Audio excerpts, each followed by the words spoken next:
Welcome to Archangel Revelations and Prophecies 444. A viewer had requested the predictive numerology, which we did cover, and that is on the channel Archangel Revelations and Prophecies 444, seen and heard on YouTube. Now we'll be doing their birth natal chart analysis. Again, this person will be receiving a free report that does explain all astrology, all the houses, all the archangels, mentions things about the chakra system, tarot cards as well, and also deals with videos on twin flames and helps people better understand twin flames as well. As you can see, if you look at their first house, that's the ascendant. This is where the sun was rising over the horizon when they were born. And then also you see the EP, which is the east point. And again, this is where the sun was rising over the ecliptic when they were born. So their ascendant or their rising sign is Aquarius in their first house. Now, Aquarius is really all about advancing the people, the community. Now, that asteroid there looks like a little diamond. That is Pallas. Now, Pallas helps a person see details and patterns, but also when Pallas is retrograde, it has to do with social issues as well. But normally, usually, whenever I say Pallas, I say social issues anyway, because Pallas will try to help, like I said, people in the community, people that are maybe the poverty or just like so-called minorities, even like unequal treatment to women. Pallas is going to be there to help all that. So this person will be interested in all those areas. Now, when you go to the second house, this is the money house, and this is true north node. Now, this person with Pisces is going to use their money to serve, inspirational, help people, might even be spiritual, and they're going to be very nurturing, because you see Curious, that asteroid is Curious. Curious is a nurturer, so they're going to be really trying to use their money to heal. That goes right along with that Pisces rising sign. That Pisces rising sign. And remember, the second house is going to reflect on their 12th house, because Pisces rules the 12th house. Now you have Capricorn. So Capricorn can be career and reputation. So you're going to have a type of second house, 12th house, 10th house going on. And it looks like it's going to be some type of karma as well. So for all we know, this could be a karmic debt. And if you look into their 12th house, because the 12th house is also about karma and reckoning and endings, you see that 9 degrees, 9 degrees. So we're going to find out more about the 9 degrees when we get there. Now, when we get to the third house of communications, very aggressive. What's up with all the aggressive communication? Now, the third house can be publishing, young education, creativity. It's still mental because it's still ruled by Gemini. First house ruled by Aries. Second house ruled by Taurus. So so this person really will fight strong for these issues, because Aries and community stuff. And now the one thing, Aquarius loves its freedom. So that's where it would be some type of relationship situations. And he alluded to that. The one that did a numerology, he alluded to that a strong intention for a strong, I don't want to say desire, I'm just looking for the right word. I'm a strong intensity for just their way. Because some people they don't mind being in a relationship as long as you don't get in their way. And that's what makes it tough, because it's supposed to be a relationship, but the person has pretty much got their mind made up. They're on a mission. They're going to save the world. They're going to help somebody out. They're gonna go their way. So they really don't need you. You could come along or whatever, but they really don't need your input, because they've already made up their mind. So that's what would make the relationship difficult, because somebody might be saying, "Well, why am I here?"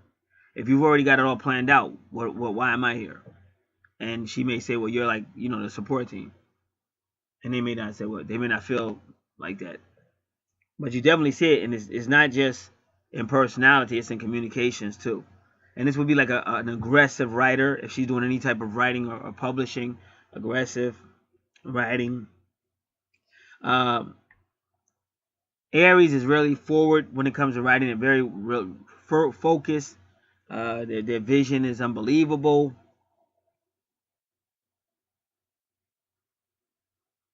And I always tell people, if you want to see Aries, just watch Pope Benedict when he came to New York, and that old man was going through those crowds. It was kind of amazing that old man had that much energy going through the crowds. I just remember one time he was going through the crowds, and as he was going through the crowds, a little baby put out the hand to touch the Pope, and immediately, as soon as that little baby put his hand out, the Pope immediately met it. So that's how good his eye contact was. It wasn't no delay. It wasn't no, some old people it's really a delay. And Pope Benedict was known for doing a lot of writing for the Catholic Church. They used to call him like the defender of the Catholic Church. And that's, so he would have something like this, like a third house or something like that, because that's communications, or a ninth house, because that's also communications. And this is your siblings. This is also short distances.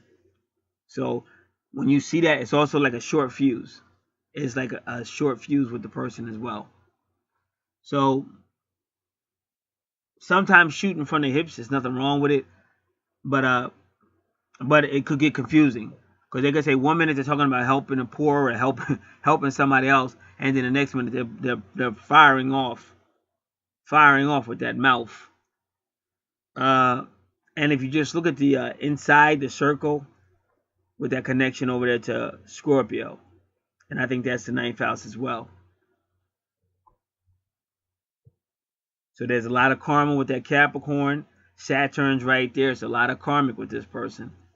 A lot of karmic debt. And Scorpio will always be the underworld. And look at that Pluto at 1414.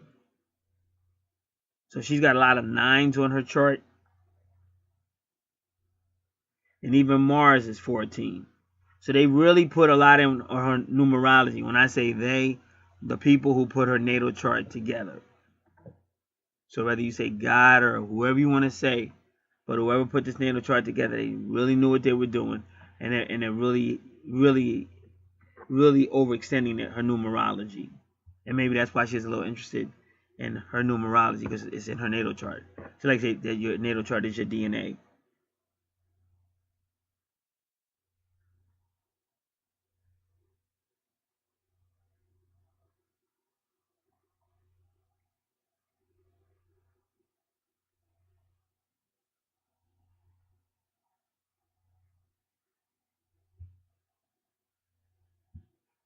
Now her fifth house has Taurus in the fifth house. Well, the fourth house has Taurus in the fourth house.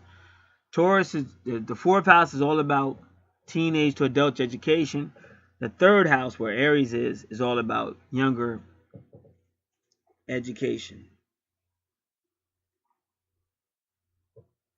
Teenage to adult education in the fourth house, land and property or real estate, friends, family, ancestors, health in the heart,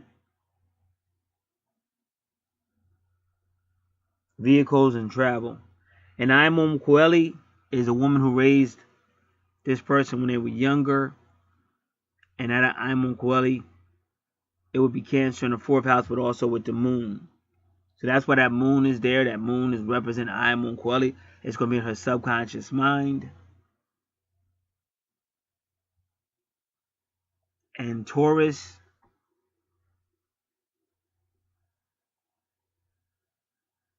tries to help the people usually, but Taurus just has to be careful, because sometimes Taurus may come up with an idea, but the people don't want to follow it or whatever. So Taurus must not become a bully. You can give an idea, but if people aren't taking it, you have to let the people go their way. You can't try to bully them as a Taurus. And remember, the Taurus is going to connect you right back to your second house. So once again, you're going to see that Pisces energy there, inspirational. And just so everybody knows, Jupiter used to rule Pisces. Now, Pisces is ruled by Neptune. But Jupiter retrograde causes a person to rethink things, rethink ethics.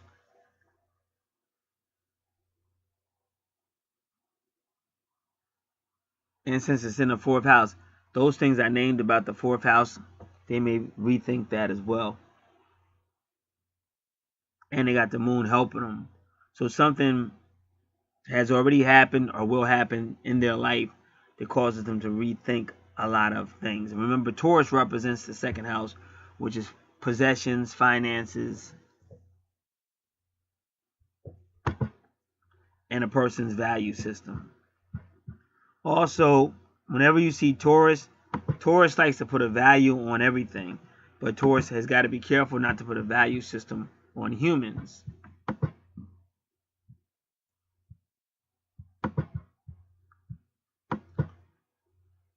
Because you have to relate to humans on a human basis, because they're not cars, they're not possessions.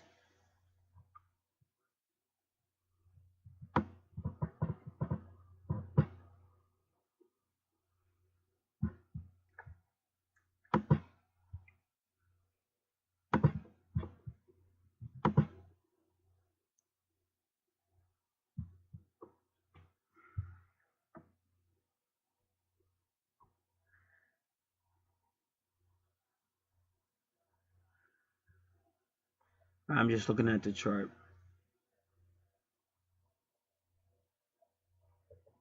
So I think we're going to do the numerology probably last. That we'll do it all together.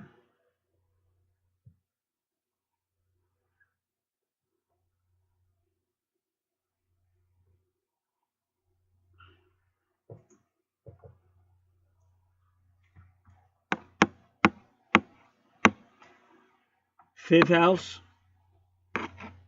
with Gemini and the fifth house is ruled by Leo. So Gemini in the third house in Leo, because Gemini in the third house, or the third house is also poetry, anything creative. So this person would be a very creative person, because the fifth house is also very creative, and again with children and things like that. And Gemini also represents like smaller children from the third house. So it's very creative, and it might actually be a lot of creative stuff for small children, because the fifth house is for small children, and Gemini represents small children. But fifth house is more like taking them out, having fun, and if you are educating them, it's through like hands-on fun, going to the zoo, going places. That's the difference between the young ones in the third house and the young ones in the fifth house. The young ones in the fifth house are actually going places and things like that. And these even, because Gemini represents something, short trips and things like that. So now your sixth house is a very strong house, but your only Chiron is showing you that something happened where you need healing. You're not getting healing in the home, so you got to watch Virgo. And if you see where Virgo, because Virgo rules your sixth house, and Virgo is showing you that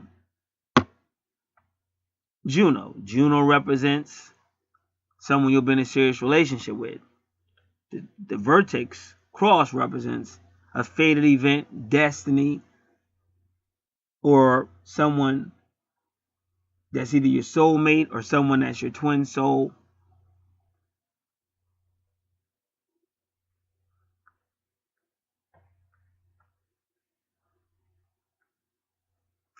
It could be a significant meeting and or a significant breakup.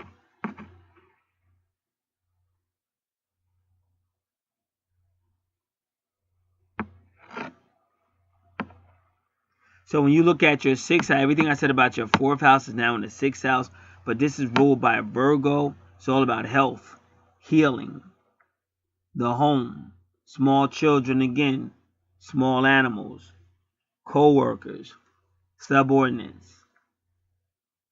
daily activities.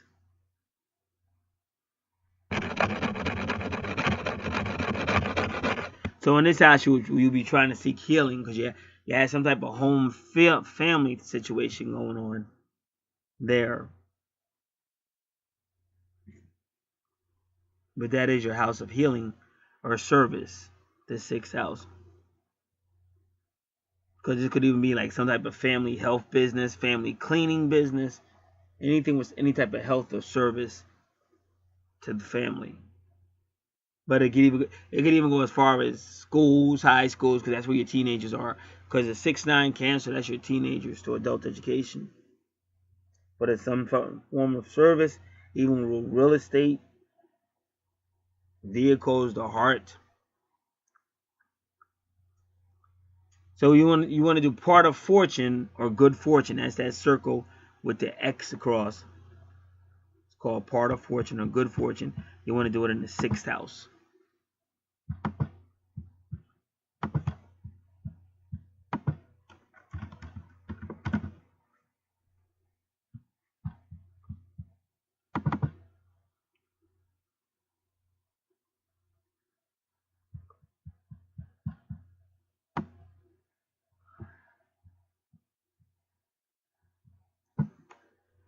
So this person was born just prior to a full moon.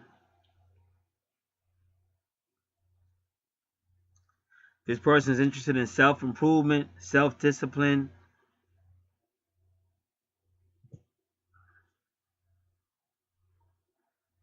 And they're like Albert Einstein. They want to do things kind of like in a routine so they don't have to give a whole lot of attention to it. That's what Albert Einstein did. Put the same suit up, put in the same closet. Every day he just changed the suit. But he didn't want to waste any time worrying about what to wear because he wanted his mind on bigger things. So this is what this type of person is like.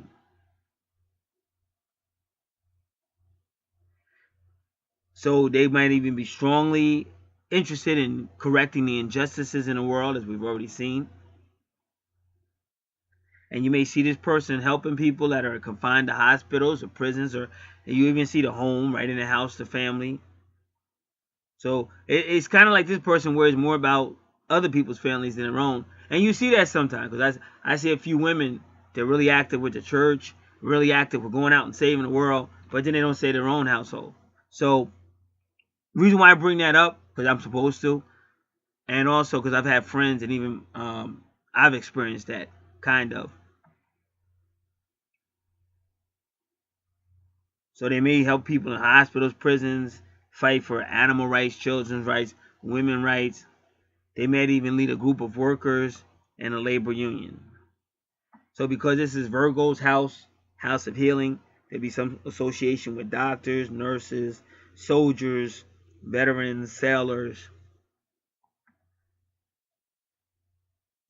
Now, part of fortune in Cancer.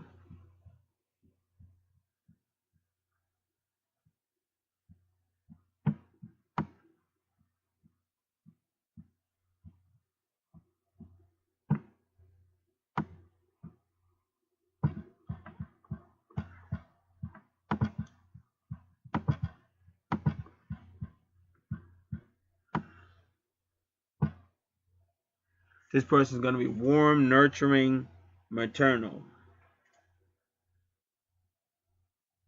They seek security in the domestic circle. For them, security is essential for happiness and success. But we have to realize, remember, but where is this going on at? And because it ain't in the 4th house. It ain't in the 4th house of their family. It's in the 6th house. So again, their security for them is really helping other people find some type of assistance to security.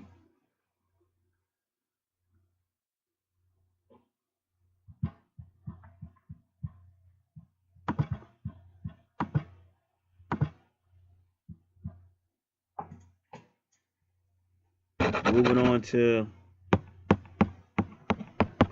7th house, nothing there but Leo. So if we had their twin soul, their twin flames chart, natal chart, you would see a significant Leo presence. Because, I mean, you could say the person is extreme. See, with a chart like this, you can't just go, oh, the person's extremely childlike when it comes to romance, or extremely romantic when it comes to romance, and they like to have fun and travel.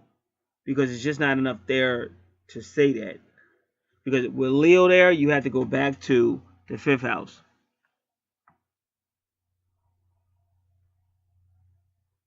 It's just not enough to say that. You would have to see that twins chart. because they're Leo and their 7th house might be their twin, the significant sign of Leo. Because otherwise you would be kind of jumping the gun, but you would say, oh, this person is very playful in relationships and very creative and fun in a relationship. But there's really nothing on that chart to back that up. Because you go to the 5th house, you just basically see Gemini. And that's why I said it could be anything. It could mean the person is very immature in a relationship. So there's no way. Like, I always saw my natal chart as a mystery until I met my soulmate. And Terry Nassan, who is one of the greatest astrologers out here, she predicted that female in advance. And when that female showed up, my natal chart made sense. But until that female came, my natal chart was like a minute. And that's what I see in your 7th house. Okay? Your 7th house is talking about that, your twin. Like on my chart. See, because your natal chart can have your twin, but also your soulmate. It's not the same person. Because on my natal chart, I mean, my twin was just an evil person. She is a mean person. I mean, she probably had a reason, but she's just mean. So I know a lot of times on my chart, when I get readings, if they're real mean, I'm like, well, that's just not my personality. But it's darn sure hers. So I know they're talking about her. So in your 7th house, I believe that's your twin. I believe that's your twin flame, probably. And you can only tell that by the chart.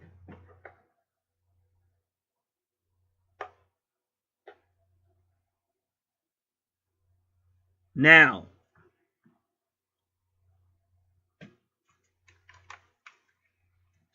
give me one moment.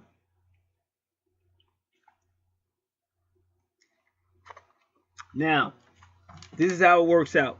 In your 7th house, that's either your twin mate or your soulmate. Soulmate is part of your soul tribe, your soul tribe or soul family that you have a significant relationship with.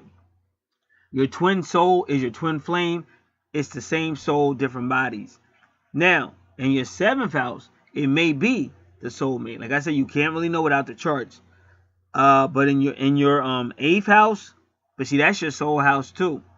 But it just looks like because of the vertex cross and Juno, it looks like this would be more the twin soul, which would be the Virgo influence. And again, yeah, because it goes right back to your 6th house with family, because your twin soul would be your family. Like my soulmate is very active in my 4th house and 6th house.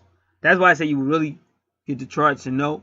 And the only reason why I say the difference is because nobody was more powerful in my life than my twin. All over. Like unbelievably all over. In fact, she was popping up today. Just synchronicities, and her name pops up next to her. Like my name's Gary. Her name popped up. It was a ROSEGA. There's my name. It says L. It says Rose Gal. And then on the jacket, which was Spider-Man. And it was just funny. And I had a big soulmate experience with the movie Spider-Man. So you can still see like the twin popping up saying, hey, don't forget about me. But she pops up in different ways. Like you got all these numbers and stuff. All these numbers. So you got 6s, 9s, all these synchronicities. That's how they pop up.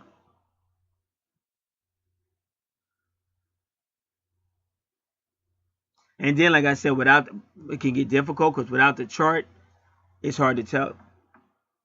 But usually the twin flame, but not always, but usually you just can't get. A lot of times you cannot get along with your twin flame, no matter what.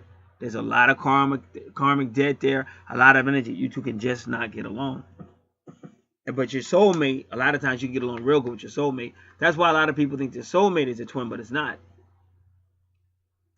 And a lot of people get with their twin flame and they go, oh, this isn't my twin flame. It's a fake. This is a fake twin. But no, if y'all got a lot of separation, a lot of combative energy, that could be a twin. And that's why I said I gave her videos on her free report so she can learn more about it if she's interested. But most likely, but that is your soul house, believe it or not, your 8th house. Because it's going to be Virgo energy.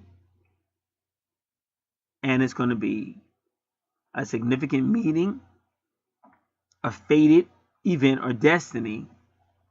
Even got the number 6, which is the number of love at your vertex. And then it's got Juno, which means a serious relationship. And remember, Virgo in the 8th house, you're dealing with a whole lot of like alternative medicine, alternative healing. But it's also going to be a whole lot of different services too.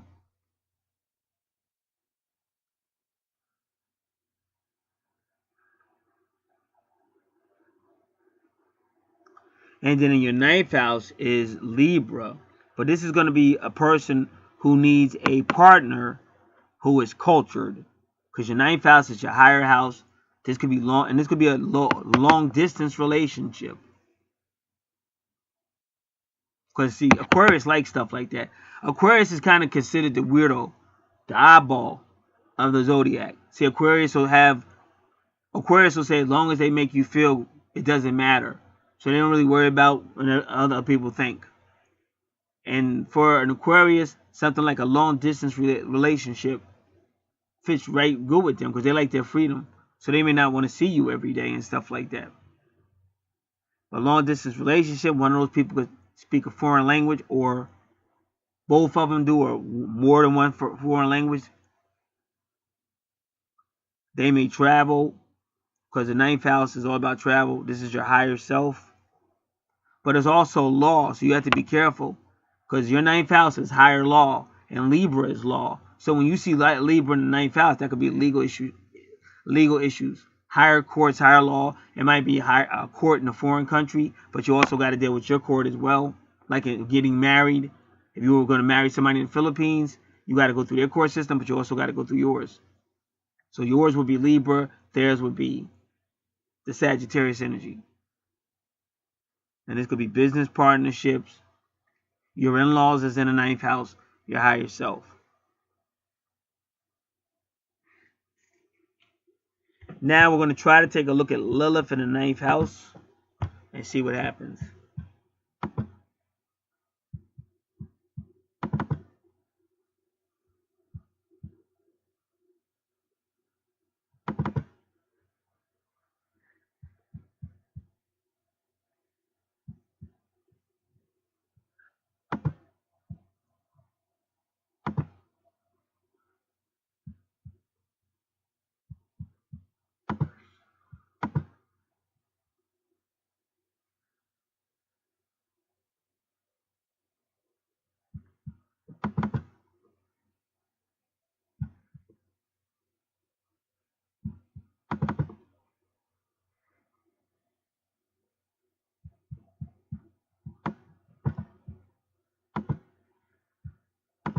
And this Lilith is directed, it's not retrograde, so it's not dealing with repression, it's not dealing with internal things.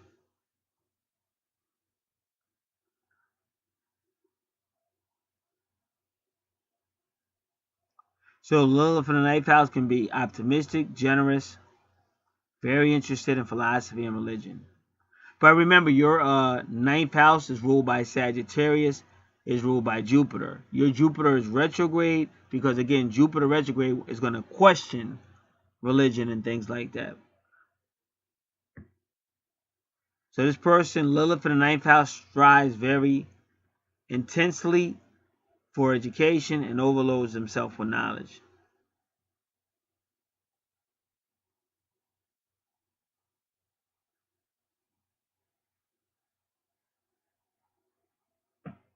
As I was saying, you need a lot of independence because, again, that house is ruled by Sagittarius.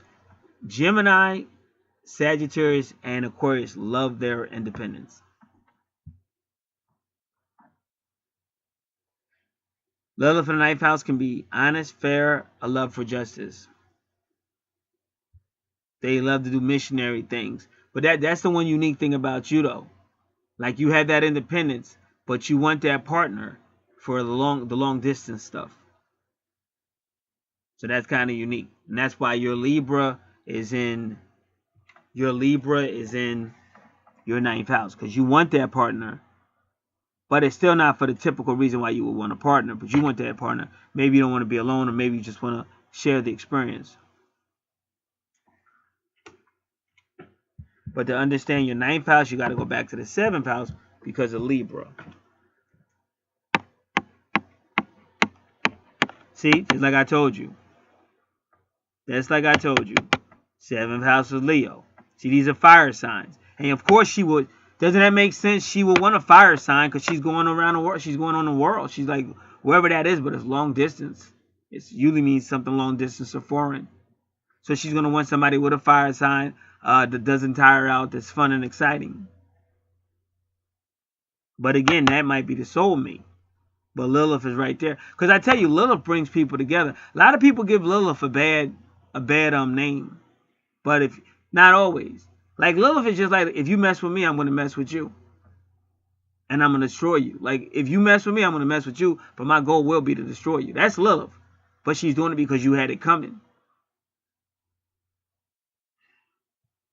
Otherwise, I've seen Lilith bring couples together and help couples because you kind of see it right here. And usually when you see Lilith like that on a chart like this, that means the man has a connection with Lilith too.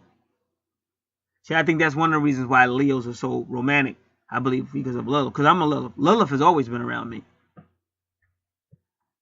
But it's because of Lilith. Because again, if you heard what happened in mythology, she was created for Adam or some type of thing. But Adam basically said to her, lay down so I can make love to you. And she said, you lay down so I can make love to you. And Adam said no, then she said no. So she got tired of dealing with the male crap and she took off. So Adam was complaining to God, and then they sent angels to go get her, and she wouldn't come back. And she basically told Adam and God, I ain't coming back. So she's like the leader of women's liberation. So you got to respect that.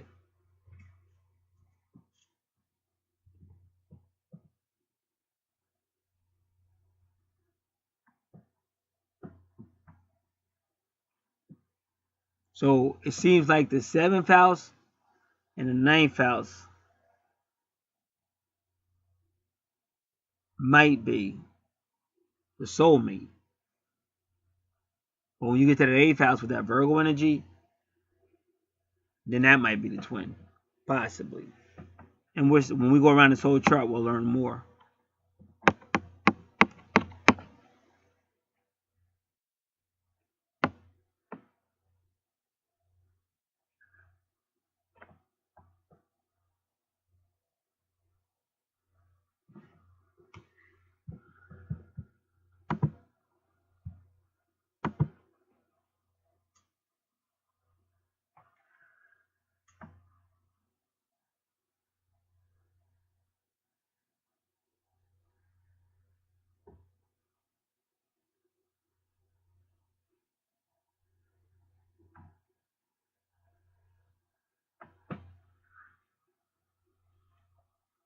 So this person, Lilith in the 9th house, loves their education journey. She'll immediately be ready to get on the plane. But she may have a problem with idealism. And usually whenever you see any type of Pisces or somebody's going to change the world, there's usually a measure of idealism. And Aquarius is kind of like that too. So they may not be ready for the reality of being a missionary. But again, that's why the universe gave him that Leo.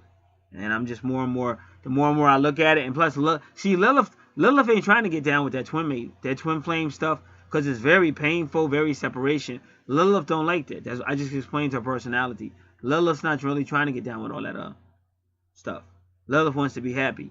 So she'd be more with a soulmate that's in love with you and wants to be with you. That's the kind of stuff Lilith's into.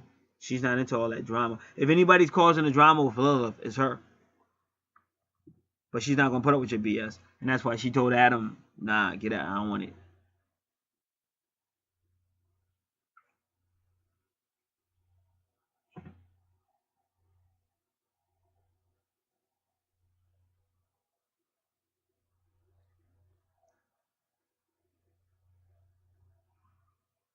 So they are warning her to be careful with. Make sure you kind of know what you're getting into. If you're going to be going traveling over the world or being a missionary and all that, you got to make sure you know what you're getting into somewhat. And also another reason why your Jupiter is retrograde, because that's what happens sometimes. Because earlier in your life, because remember your Jupiter retrograde is at a later degree, 27 degrees. So that's later in life usually. Because what happens usually, we're earlier in life we're idealistic, but then we get hit with a reality check. So now Jupiter's going to start questioning religion, and because I've already been there, done that.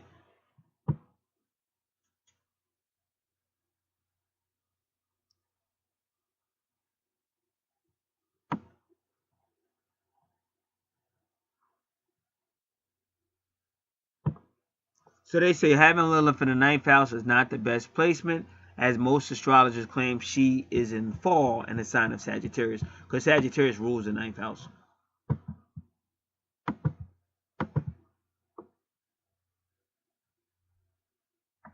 But see, they're only saying that they keep talking about her dark powers. But what I'm trying to tell you, a lot of that, I'm not saying she doesn't have them, but they just paint her bad, but she's not necessarily bad. She just don't put up with no shit, basically. And if you fuck with her, she's coming for you and your kids and stuff like that.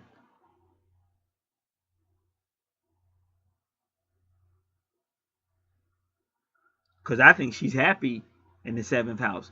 Because it's romantic, it looks like. They're traveling the world. I think she's real happy. That's why she's not aura. If you notice, she's not aura. She's not repressed. She's not retrograded. And I think Lilith helped put this match together. Because she wanted a companion to travel.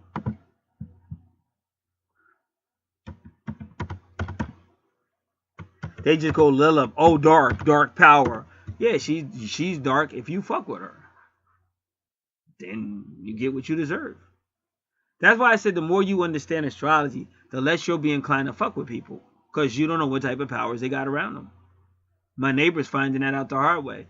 They made a history of effing with me, and now they got some supernatural stuff going on because I got a lot of people around me.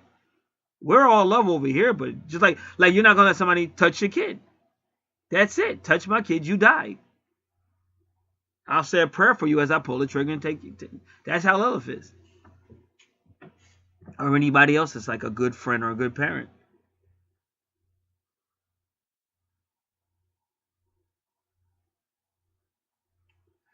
So they say now Lilith in the ninth house may be dogmatic, and that's anybody that's very idealistic. Just like you got to really understand, the people during World War II, a lot of those people thought they were doing the best thing, that they thought they were doing the right thing. So fanaticism can be anywhere.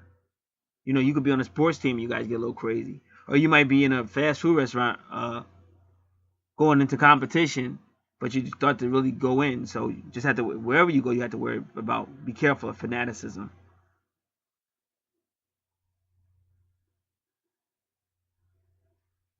So they say Lilith has to be careful in the ninth house because of the philosophy. Because the ninth house is philosophy.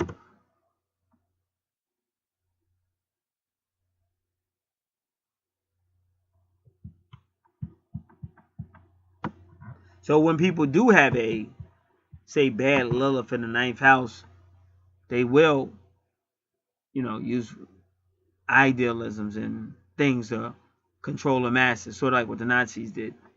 Oh, we're going to give you a greater Europe and all that, and we're going to give you a greater Germany. We're going to bring Germany back to what it used to be, but in order to do so, we got to exterminate like about 10 million people. After we get rid of these 10 million people, Germany's going to be so wonderful. And then people fall for it, and the next, 4 years later or so, Germany is destroyed, and they're saying that Führer is dead.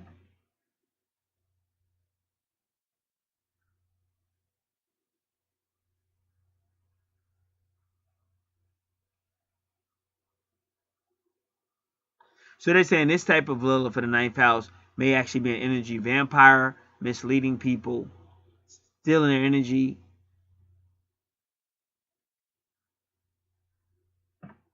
But again, you just have to understand what type of Lilith that you're dealing with.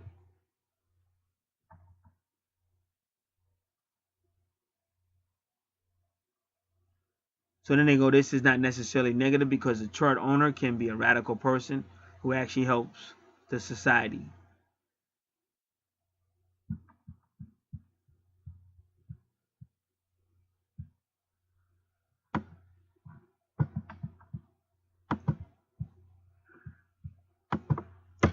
But you have to be careful of the court situation with Lilith.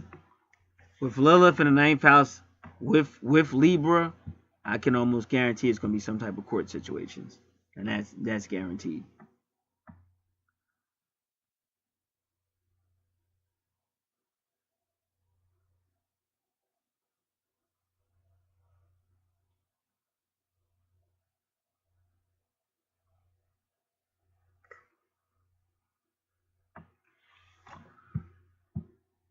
And they say Lilith in the ninth house may not want to learn or may not want to consent to the so-called established way of knowledge, because Lilith will want to do it on her own, and she doesn't want anybody trying to tell her what to do or what to think.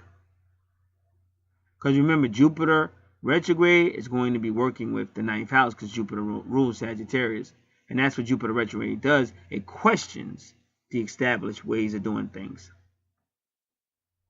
And again, sometimes when you see Lilith, it means abuse. So what might have happened with this person, or will happen, they may have been on one course, but they get it somehow mistreated or abused, and that causes them to question everything.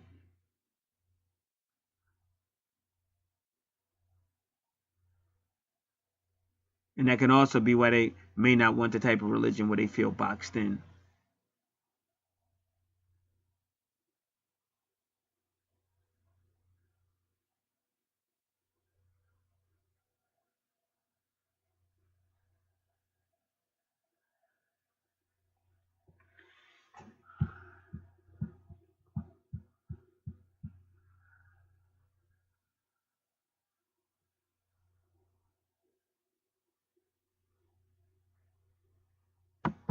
So they say in the ninth house, Lilith, you have to be careful of not doing things your way and misleading the people.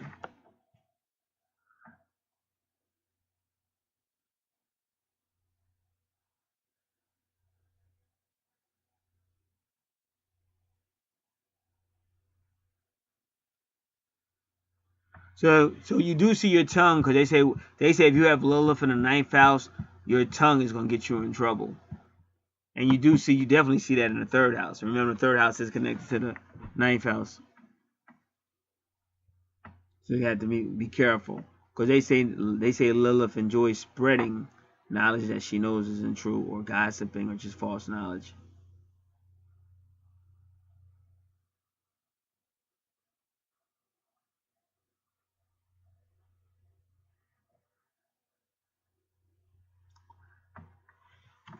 And they say if you have a Lilith in your ninth house, you may be approached by other people that have strong Liliths on their charts.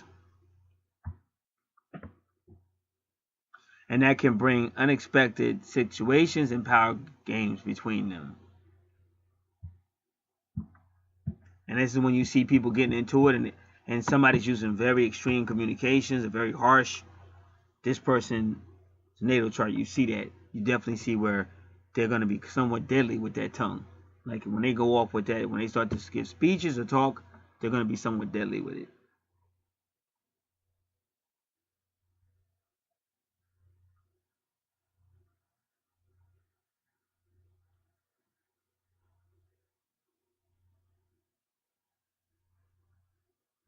So they're saying this person going to have writing skills, and they might write radical scripts, because again, that's how Pope Benedict was. And they say because of Lilith, a lot of their writings may be dark, but they may also be highly sexual. And again, wherever you see Taurus, it's going to might be sexual, and also anything coming out the eighth house is going to be sexual. And they're saying Lilith in the ninth house might be highly sexual, or something with sex, because that's where it gets difficult, because sex is different for everybody. Some see it spiritual, some see it very sexual, highly sexual. Some see it associated with abuse. Some see it sexuated as lovemaking. Some see it sexuated as being a prostitute or a harlot. So you would have to study the chart more to get the answer. And what I'm saying is each person might see sex a different way. Even though they got love for the ninth house, that doesn't mean they're gonna see sex the same way. It depends on how they were raised, their background, everything. But I know for a fact that Lilith picked that man out. Her Libra man, that Leo, Lilith picked him out. And those two might have had some past connections.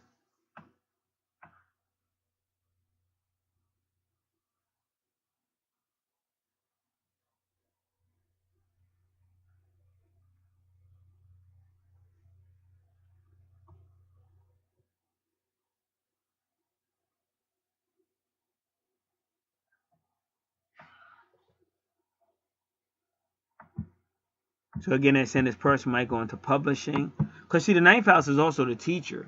But it might be a teacher, publisher. And she may do things with law as well. She might actually get involved with law because of Libra.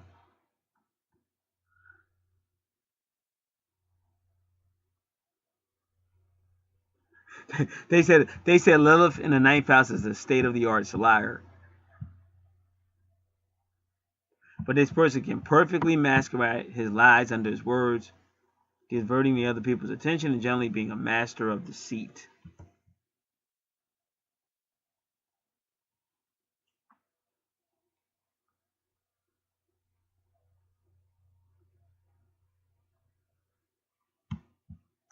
So that we're saying that this person will be able to taunt the masses, mislead the masses.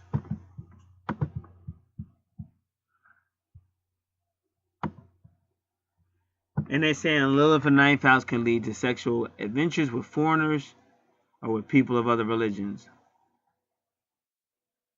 And they said this person may be making long-distance trips for sexual reasons, having sexual partners in faraway countries, and may even pass secretly a lot of time in a distant place.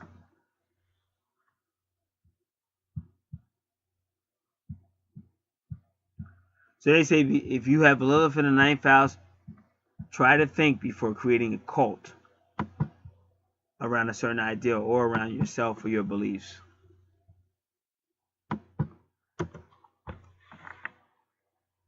This person has the ability to influence others with their words. That's a very strong power that they have because of Lilith in the 9th house.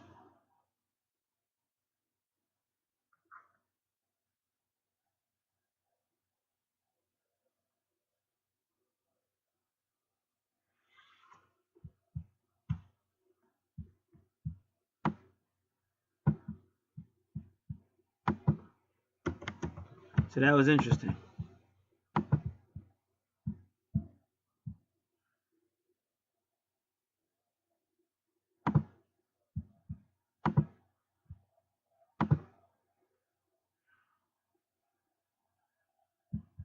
Give me one moment. I just got an email. I've been waiting for this email.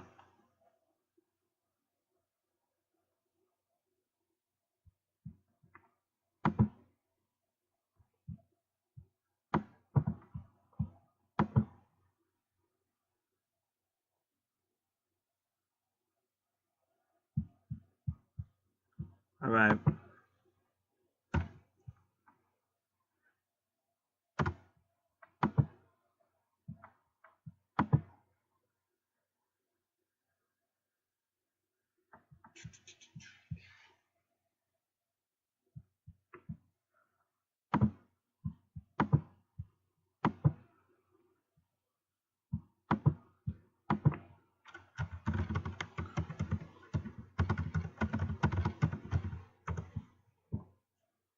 Because see, each person's chart is different. This is what I'm saying.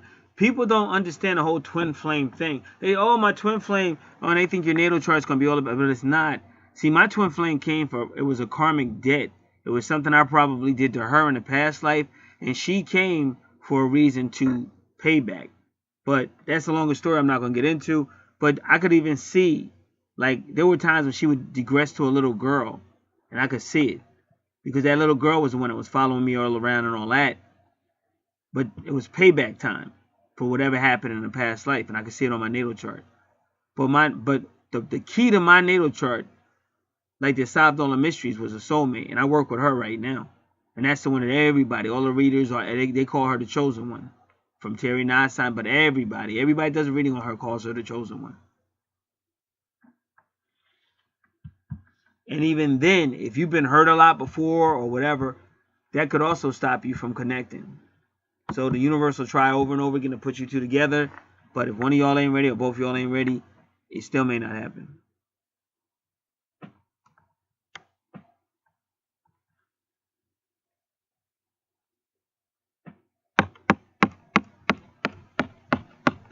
Now in the 10th house, remember the 10th house is going to deal with karma because it's Saturn and Capricorn.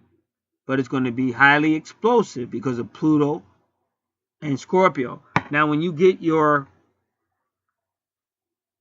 free report, you can read everything because there's a lot of stuff in the 8th house, or Scorpio. Scorpio rules the 8th house.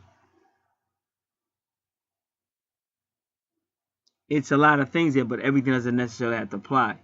So the whole list is there. But this 10th house is a lot of transformation, but high emotions because of Scorpio. Going to be highly psychic because this person with this chart is probably highly psychic. Then they have spiritual gifts.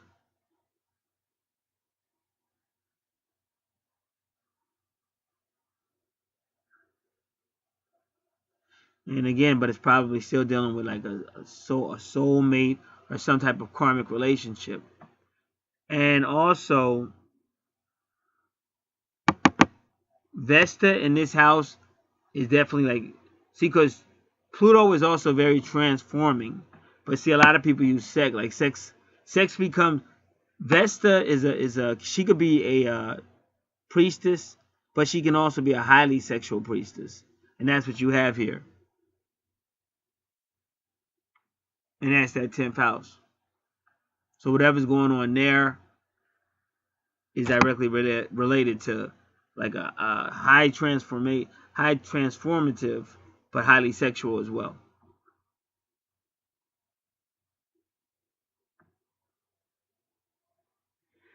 And you see how it's going right back to Taurus, and Taurus is highly sexual as well.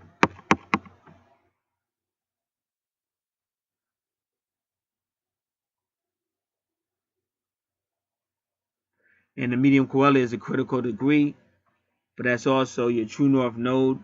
And that's how you know this person is highly psychic, because they got some type of Capricorn, Scorpio, Pluto, Pisces going on.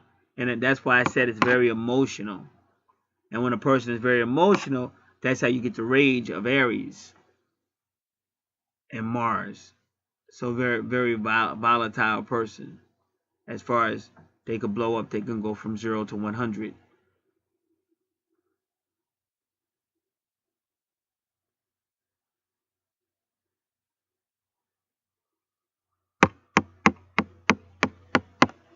But see, that's with the 8th house. So this 10th house has a connection to the 8th house, has a connection to the 6th house.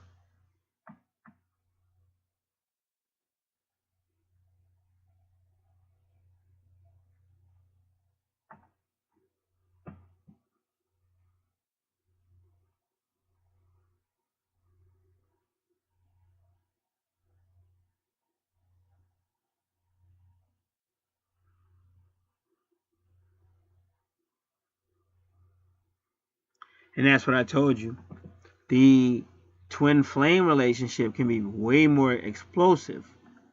Like the sex might be great, but then they separate and can fly from 0 to 100. Whereas with the soulmate, she's going all over. She's going long distance with the soulmate and everything.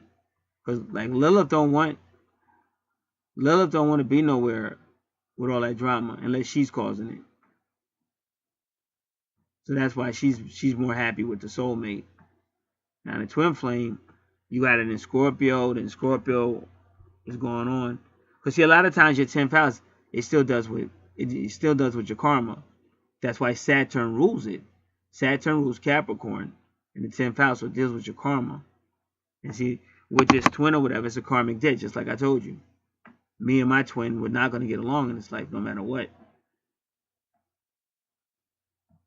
Now the soulmate, she at least she thinks she is, but she's ready to like really, like she's more saying let's do this. Whereas my twin would follow me all around, but if I tried to talk to her, she would make it seem like I was making unrequested advances when that was not true, because she was always following me around, staring at me and everything. But the moment I would come up to her, she would flip it like, oh, this guy's coming. I don't want this guy to come up to me.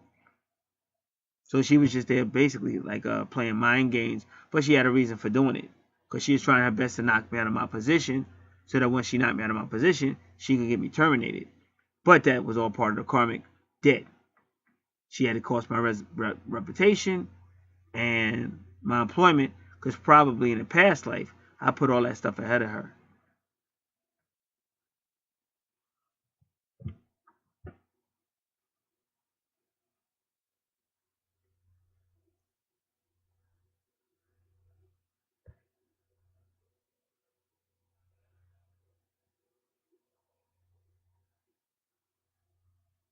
Now, once again, as soon as you go back to Sagittarius in the 11th house, which is you rule the 11th house of friends, association, and groups.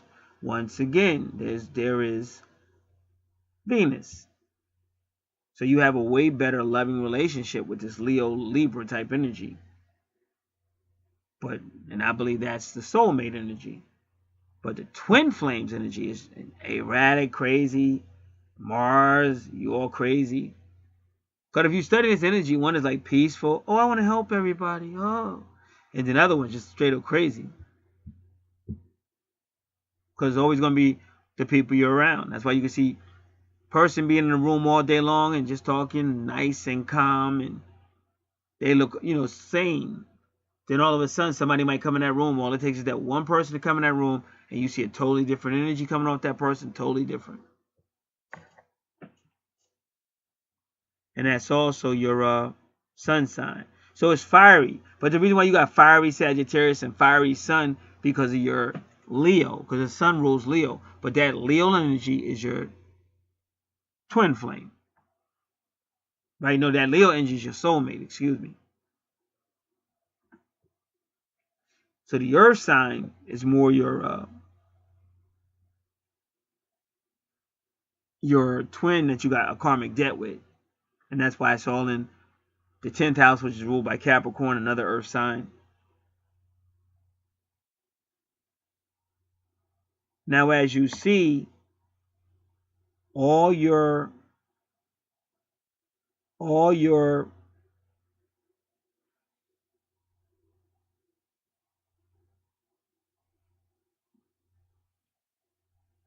Uranus is in your 12th house. See, Capricorn is indicating you're an old soul. Plus, you got a karmic debt because of Saturn and Capricorn in the 12th house. Now, Uranus and Neptune are trying to break anything inside of you that would act like a wall. Because, again, you have to surrender to your karmic debt, cash in on your karmic debt, pay it off, and Uranus and Neptune are helping you. And also, that Capricorn energy rules your 10th house. So that's why your soulmate is here too.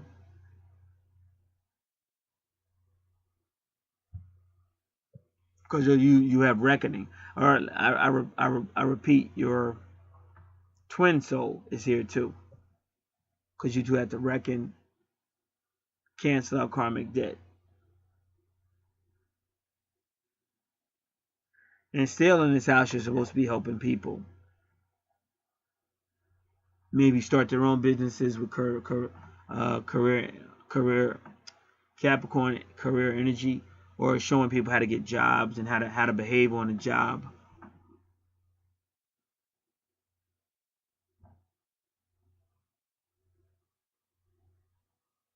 So your 12th house is always your guardian angel, but unfortunately they don't really give you that kind of information online.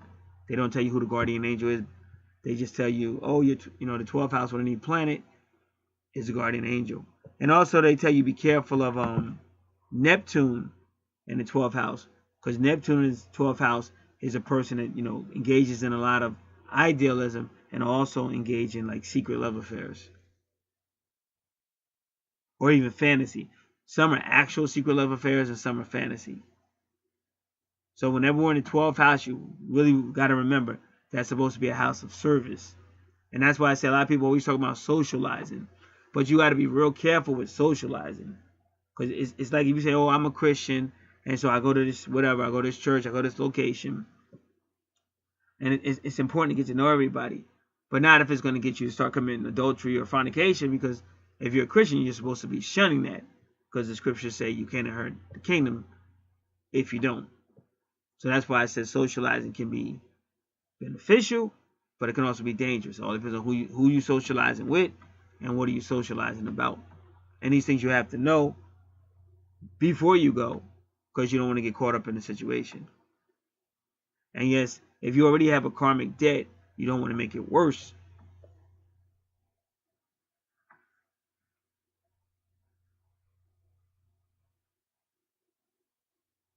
So it's almost like they're saying, the more you bring your karmic debt with your twin flame to a close, the more you can step into that Aquarius, Sagittarius energy of your soulmate.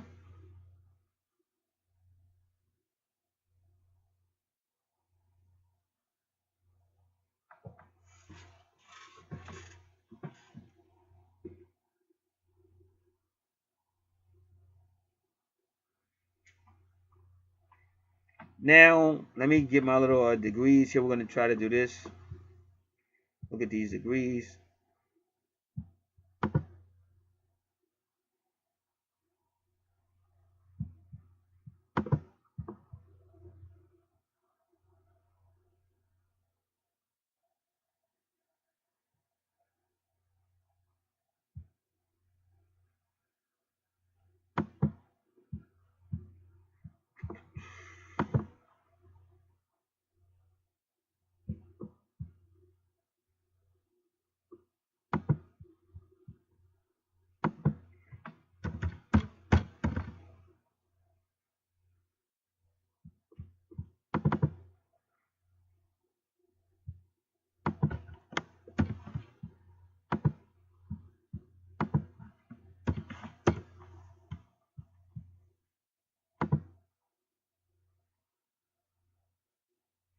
So the AC of the rising sign of 9 degrees.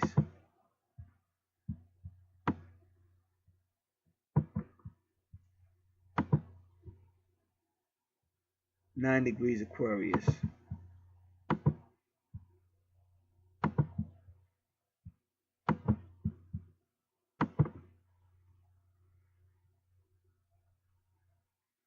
Immature and irresponsible character. A sudden separation from parents during childhood is probably at the root of psychomotor.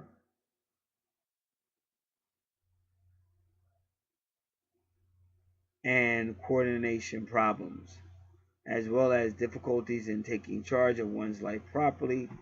The presence of a devoted partner is necessary. And again, when I'm reading this, this is what they're saying. That's why I don't always like to do this. But this is what their definition of 9 degrees. Aquarius is. It's at astrotheme.com.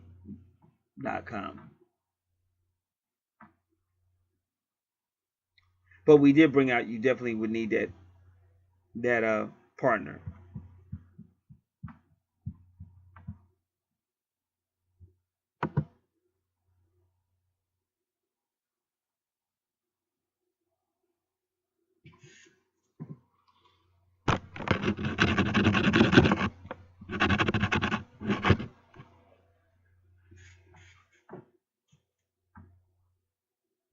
And then you see 9 degrees at Juno.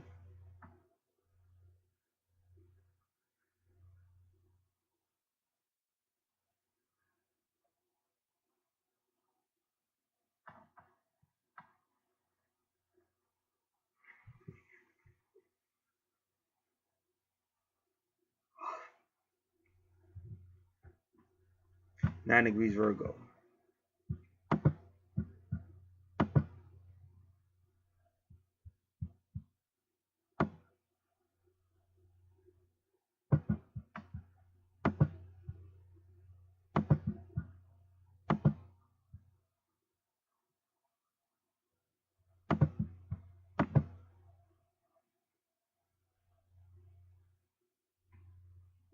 Gentle, easygoing, quiet character.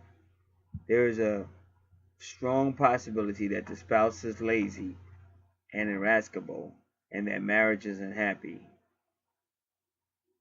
In some cases, one is wealthy but indulges in excesses of all sorts.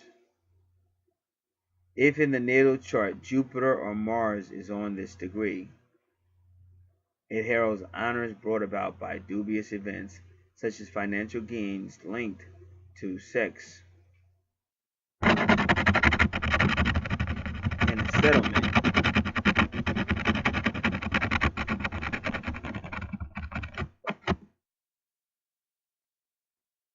A settlement for a divorce or an illegitimate birth.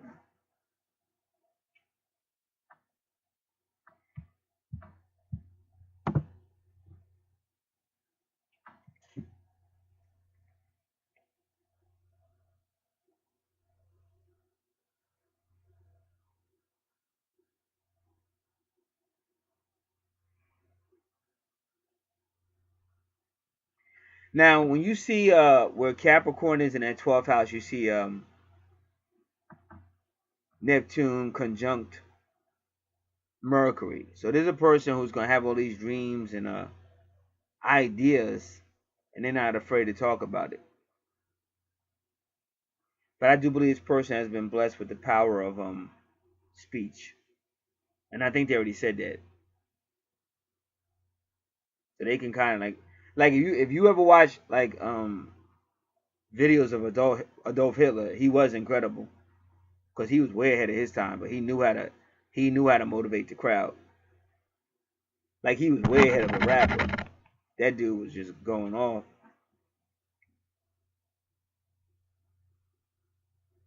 Because whenever you mess around with Aquarius, that is a person that can motivate the masses.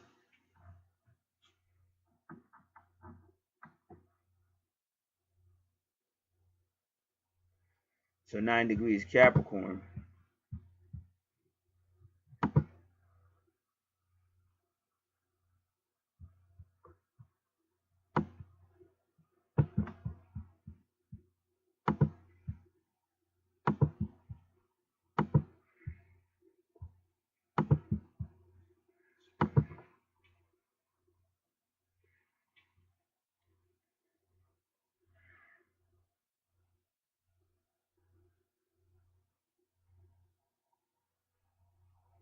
Secretive, wise, and alert character. Success and fame can be achieved in any night shift work and in careers requiring confidentiality. Now remember, the 8th house and the 12th house are about a lot of secrets, but only in the 12th house you're supposed to deal with it. All your repression, all your secrets, all your subconscious. Get yourself a dream journal. You see Neptune right there with the dreams, and even that's what Mercury would kind of mean. Neptune and Mercury could actually be talking about those dreams because you're supposed to be reckoning them. Most people don't want to deal with the 8th house or the 12th house. They just want to keep it repressed. But you can't do that. I just had a person, was a friend of mine, and then finally they didn't want to work on the 12th house, and then they kept faking it. And it just finally came out where, because right now everything right now that's hidden is being brought out because of astrology.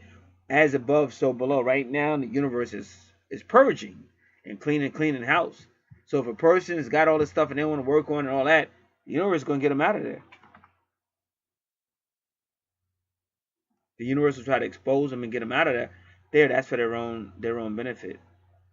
And that's why when you see your Scorpio at, you see Pluto as well. Because Pluto also will help purge or transform.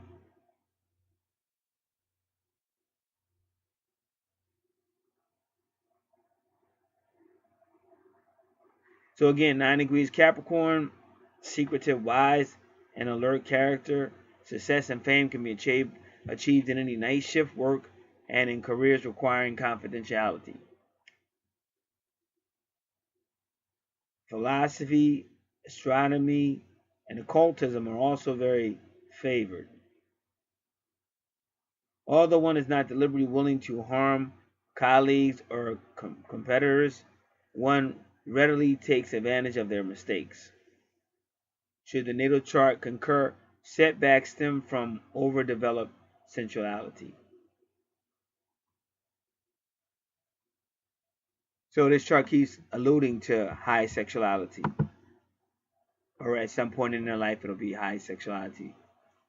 Or maybe throughout their life, it just depends on who the person is.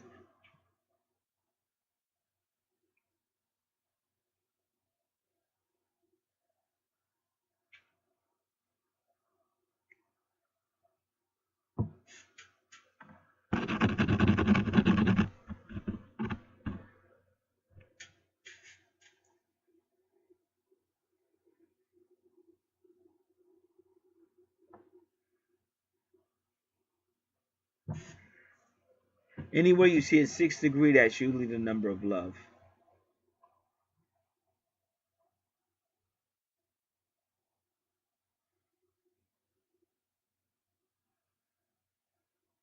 '29 is always a critical degree, because that's why this is your true north node, Pisces, but it's just got a lot going on.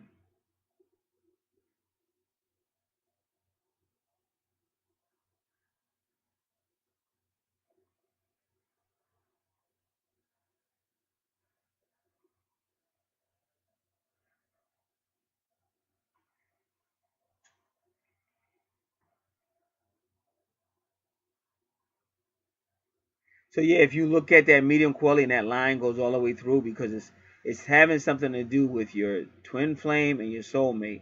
And they might be on the same time frame, they may not.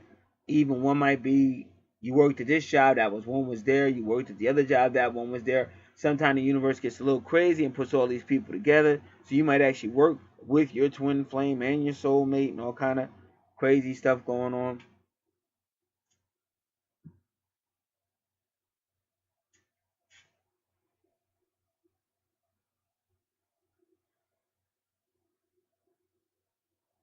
See, that's why your Juno is retrograde and all that stuff going on in your ninth house that we talked about, because they want you to question.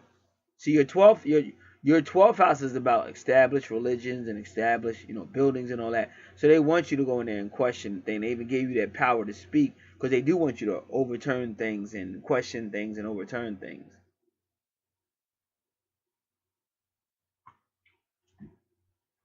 So that's why your medium quality is on that critical degree, because that is very critical if you think about it, because nobody wants you coming around if they've established the way they are and they're making money off of it, and they don't want you rustling any feathers. So that's why it's critical. And that's also your true north node, connects you back to Pisces.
I'm just looking at the numbers.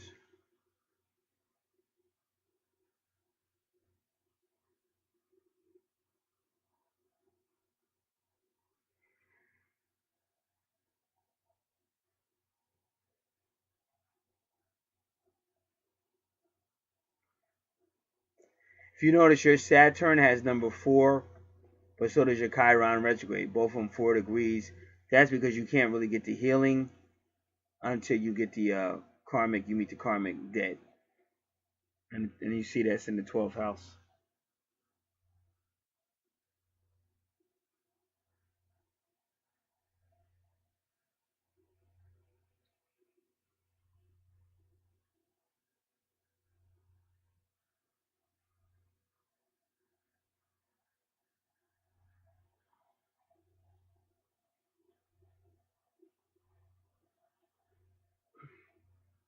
And your karmic debt is going to be with the twin flame. Because until that clears up, you're not going to be able to move on with your soulmate. See, that's what people don't have to understand. With your twin flame, you've probably already been with them in a previous life. And that's why for some, but not all, some will be with the twin flame again in this life. But in this life, you got to move on to somebody else. But the universe will really bring you two together to get your karma.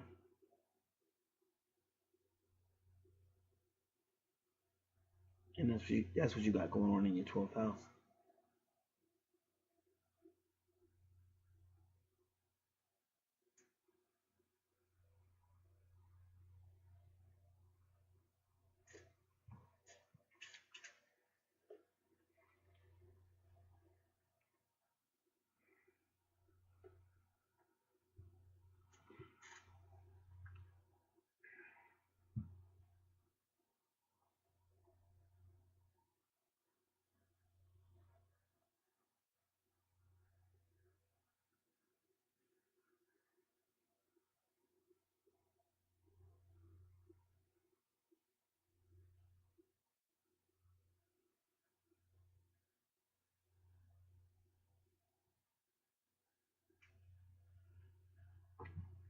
All right.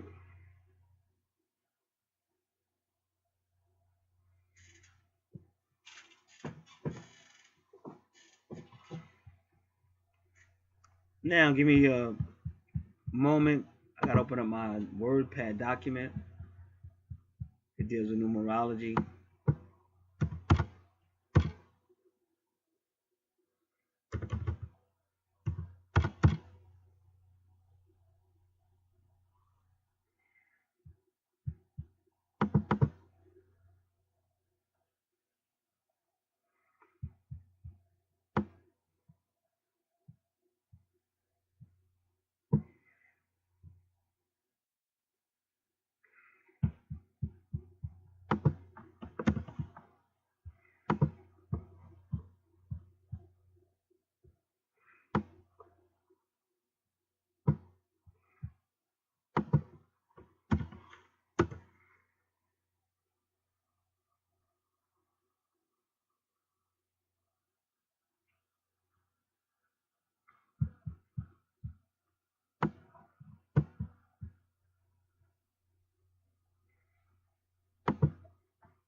Now we're gonna look at that number 1414.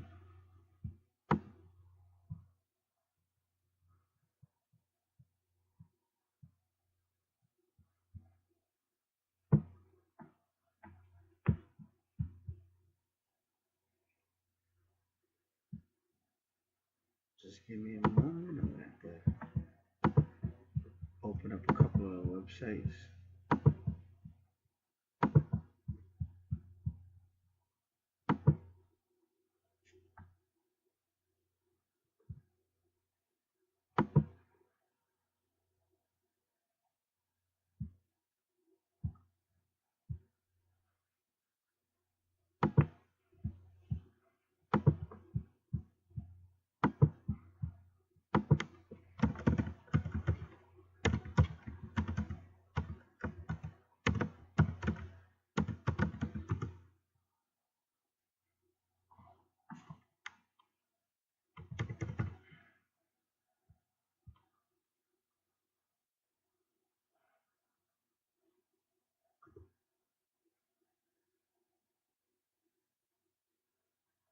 They say 1414. The way, the seven angels of the Merkaba, gateway, a version of Yahweh, triggered awakening,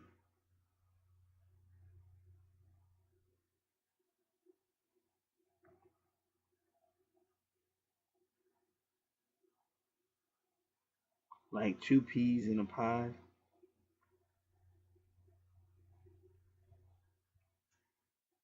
And we'll do it with the angel numbers just to see.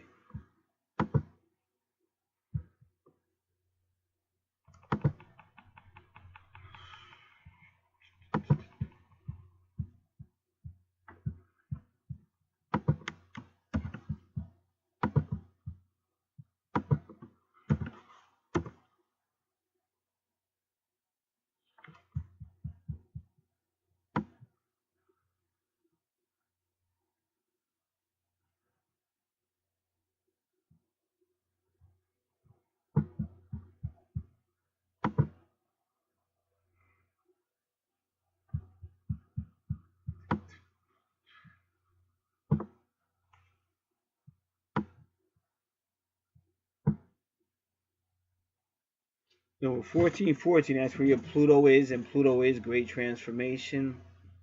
Your thoughts and feelings are being elevated to a more positive state. Give any fears or concerns to a Give any fears or concerns of any kind to the angels for healing and transmutation. So that's pretty much so. So they're forcing. See all that Scorpio. A lot of that Scorpio energy is all about just anxiety, power, struggles, and all. And at the end of the day, a lot of that's fear. That's why a person's trying to control everything. So where you see your Pluto at, they're trying to transform that energy. Because if you really study your chart, that side of you that becomes very aggressively and verbal and all that is because of your twin. You and them got you two got like a war going on. Have faith and trust that you are being supported, encouraged, and guided by the angels along your path. You are safe and protected. So angel number 1414 is a reminder to maintain a positive attitude, mindset, and optimistic outlook to attract positive energies and auspicious circumstances into your life.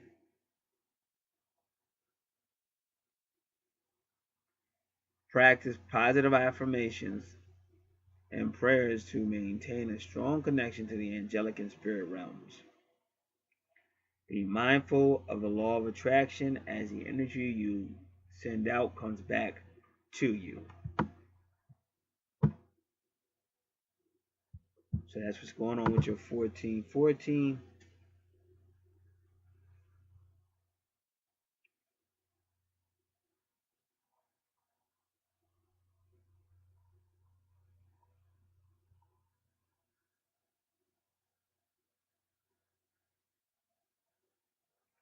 And then your Juno is 951.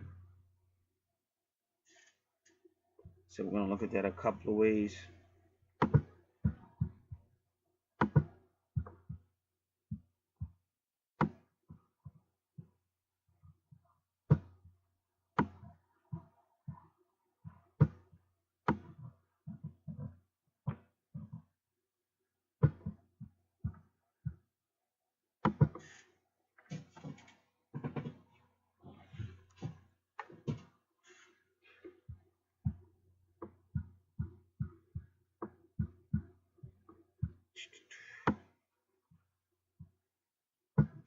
Feminine wrestler with God, Israelites.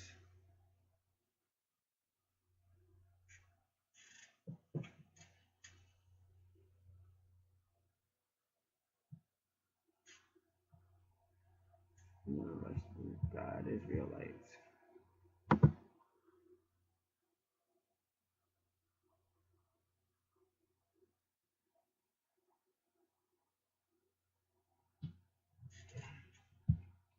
All right, we'll look at it at another location.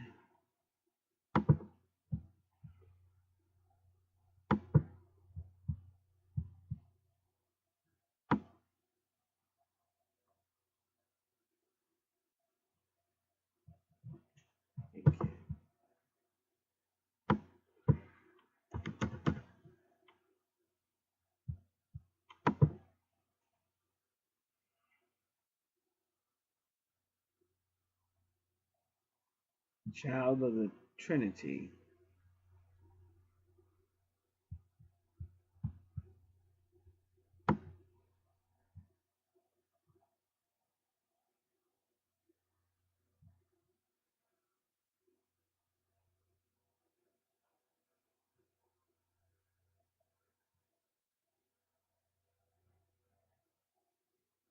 All right, now we'll look at the angel numbers.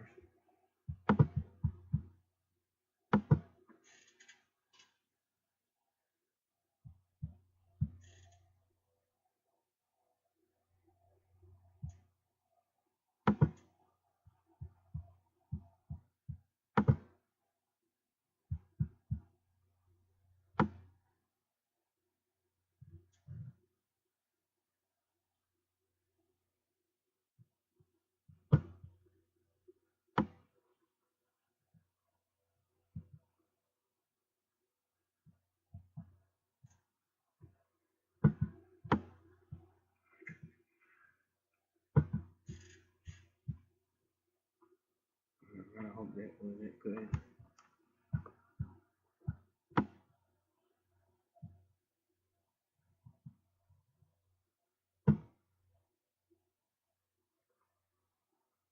All right, now we want to realize, okay, this is at 9:51.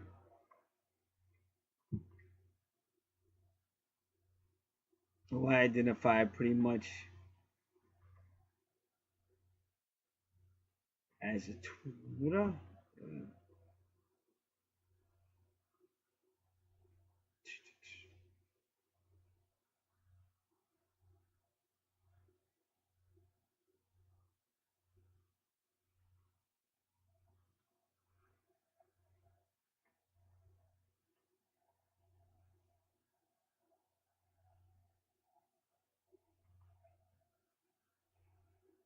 Leo energy, Libra energy, Sagittarius energy, soulmate.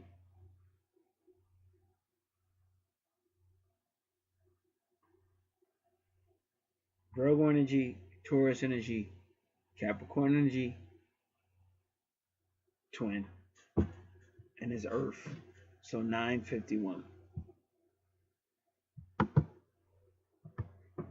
Angel number 951 suggests that you trust the messages you are receiving intuitively as they are guiding you towards making necessary positive life changes that will assist you with your life purpose and soul mission. Now, so angels will be using 951, but what they're doing is your life purpose in this life is your true north node, which is your soul, your soulmate. That's what you're supposed to be, whatever you're supposed to be doing in this life, as far as a unit, will be with your soulmate. And the soul mission will be the karmic debt, which your twin flames got to be met. And they showed you where it's gonna happen somewhere around the 12th house. And because of Capricorn,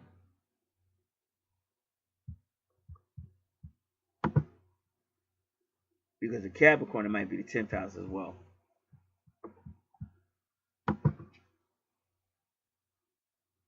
So life purpose, soulmate, soul mission, meet your karmic debt. Because once you meet the karmic debt, you can continue your life purpose with your soulmate.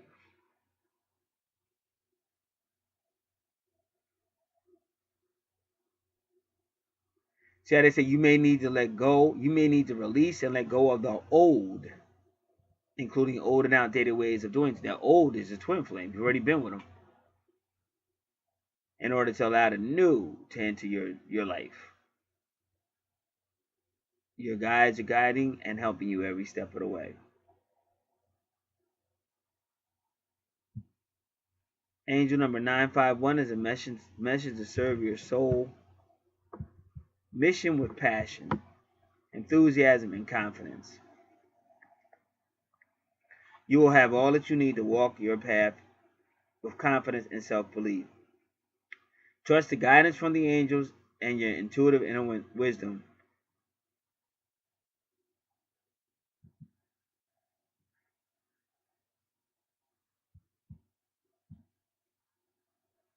And they're telling you always to be thankful and have gratitude.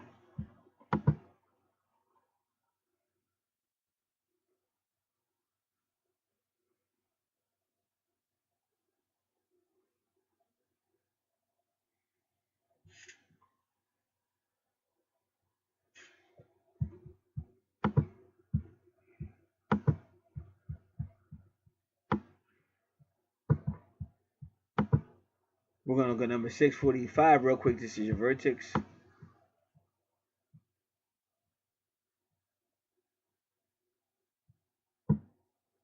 So that you know any changes are going on with that vertex, your fate, your destiny. These are changes that must take place. They're long awaited. And they're for your highest good. The changes are in alignment with your divine light purpose. You're being protected by the angels.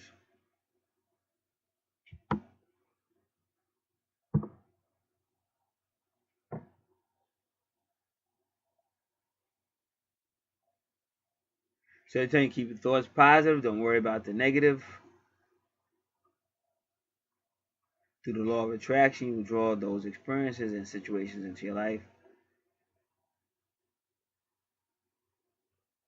Listen to your inner knowing and intuition and make changes accordingly. Angel number 645 can also suggest a change of home residence or travel movement of some kind.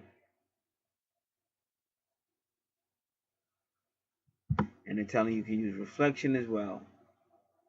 So as you use reflection, you can set goals.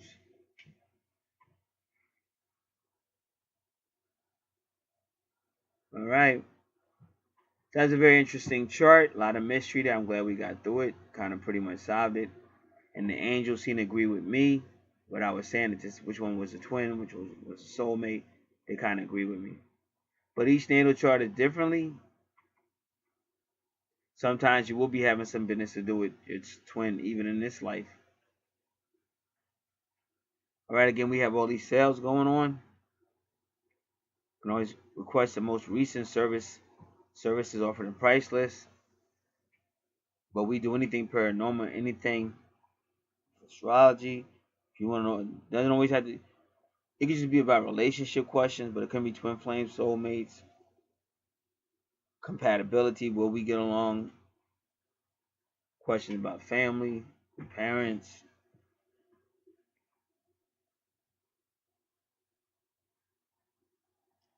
Somebody was asking do we do animals and stuff like that? Anything that's born and under the sun definitely is going to be affected by a natal chart.